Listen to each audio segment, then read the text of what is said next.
தன்னிடம் உரிய அனுமதி வாங்காமலேயே தன்னுடைய பாடல்களை குட் பேட் அக்லி படத்துல பயன்படுத்தி இருக்கிறார்கள் அப்படின்னு அதனை தயாரித்த மைத்ரி மூவி மேக்கர்ஸ் நிறுவனத்திற்கு நோட்டீஸ் அனுப்பி வச்சிருந்தாரு இளையராஜா அவர்கள். தன்னுடைய பாடல்களை பயன்படுத்தியதற்காக நஷ்டஈடாக ரூபாய் 5 கோடி தர வேண்டும், பாடல்களை ஒரு வாரத்திற்குள்ள படத்துல இருந்து நீக்க வேண்டும், மன்னிப்பு கேட்க வேண்டும், அந்த பாடல்கள் மூலம் கிடைத்த வருவாய் கணக்கை காட்ட வேண்டும் அப்படின்னு வக்கீல் நோட்டீஸ் அனுப்பியிருந்தாரு. வக்கீல் நோட்டீஸ் குறித்து மைத்ரி மூவி மேக்கர்ஸ் விளக்கம் கொடுத்திருக்காங்க.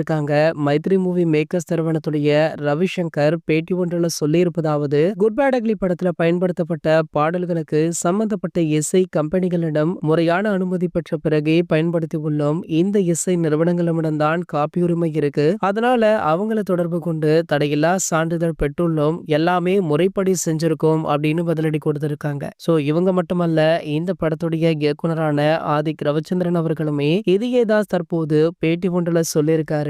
முறையாக அனைத்து படங்களுக்குமே NOC வாங்கியிருக்காங்க அப்படின்ற தகவல் வைரலுமே ஆகிட்டு இருக்கு. இந்த நிலையில இளையராஜா அவர்கள் இப்படி ஒரு நோட்டீஸ் அனுப்பி இருப்பது ரசிகர்கள் மத்தியில பரபரப்பை கிளப்பியிருக்கு. அது மட்டும் இல்லாம இளையராஜா அவர்களை மேம் போட்டு பலருமே கலாய்த்துட்டும் இருக்காங்க. இது போன்ற சினிமா செய்திகளை பத்தி நீங்க உடனே தெரிஞ்சுக்க நம்மளுடைய அஜித் 360 அப்படின்ற நம்ம சேனலை சப்ஸ்கிரைப் பண்ணிக்கோங்க.